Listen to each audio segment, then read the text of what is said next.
I'm Caleb.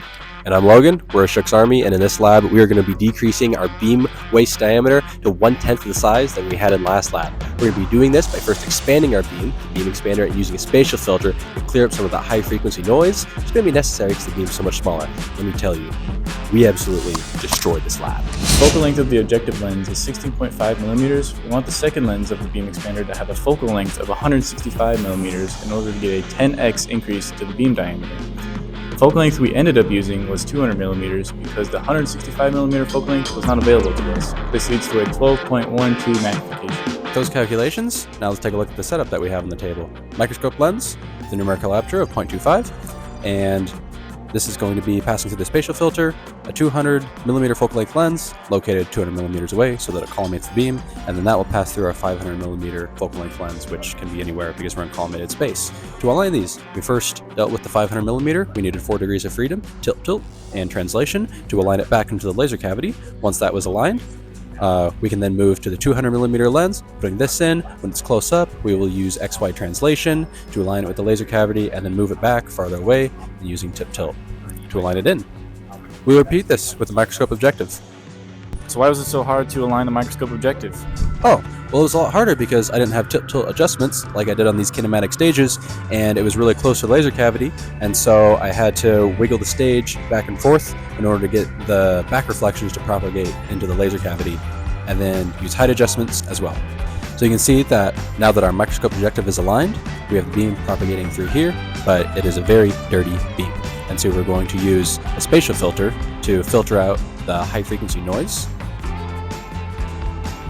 So now with our spatial filter inserted, you can see that we have the airy disk function, but all of this other energy on the outside of the central lobe, we don't want. And so now we're going to adjust our system so that only the central lobe is present.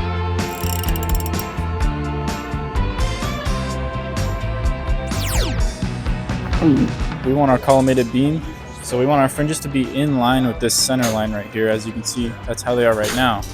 But let's say if the lines were going to the left, that would be a diverging beam, and if they were going to the right, that would be a converging beam. Alright, so now using the shear plate and our collimating lens, we want to minimize aberrations so that we can get fringes that are as parallel as they can be to the optical rail. Now this is a plano-convex lens, and so how you orient the lens differs based on the application. Say when you have collimated light passing through it, you're going to want the spherical side first, but if you have a point source like we have here, you're going to want the plano side first, and that's because you want the beam angles to be less steep. So here we have the plano side second, and you can see that the fringes are very curvy. There's a lot of aberration. So let's flip it around and put the plano side closer to the source in this point source application. Flipperoo time. That's how you do it, folks. Now we can see with the plano side of the lens closer to the source, the fringes are much more parallel. We don't see all that wonky curviness going on. There's still a little bit, but it's not nearly as bad. Now we're going to repeat the same steps, but with a larger shear plate to compare how its sensitivity with the smaller shear plate. So the first step is to make sure that your shear plate is taped together.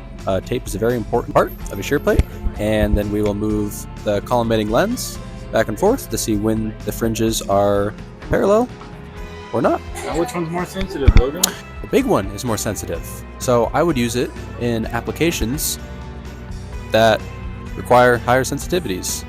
Now to quantify the amount of power being lost in our beam expander, we're going to place a photodiode after the beam expander. Now we don't want to place it at the focal point, we're just going to move it inside so that we almost fill most of the photodiode, and then we're going to repeat that measurement right next to the laser. After reading those values from the photodiode, we found that we lost 14% of power through our beam expander. This could be due to the focus of the microscope objective onto the pinhole is not perfectly aligned. So some of the light is being reflected back towards the laser.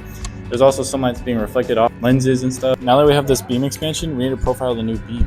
So we have to do the same thing we did in lab 2, where we profile one side of the beam waist and the other. So right now we're on the side that's closest to the last lens, and we have to just move this knife edge across and profile our beam. Here's our W1 beam profile. As you can see, really smooth curve. So we already measured our W1, and that was 20 centimeters away from the original beam waist. Now we're going to go 13 centimeters to the left of the beam waist with this location right here. So here's our W2 beam profile. As you can see, another smooth curve.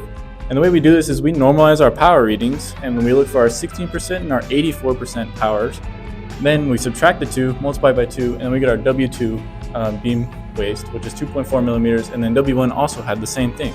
So then moving on to our MATLAB script, we get the beam waist of the entire laser. We get 0.01117 millimeters, which is extremely small. The beam radius at the rear focal plane of the focusing lens is 9 millimeters, which is what we expect because it's a beam expanded after the objective lens and the other lens. So we get the location of the beam waist from the lens, which is 456 millimeters, which is also what we expect because our lens was 500 millimeters. It's not going to be exactly at the focal point, it's going to be near it.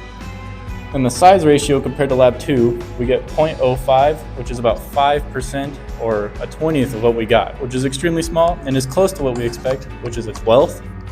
The reason this could be off is because our Lab 2 data wasn't the greatest. It didn't look as smooth as these curves. So that could be part of the error. Would you like to say anything for our video? Oh, you guys are doing a video? Yeah, we're doing a video for our lab. Oh, sweet. All right, well.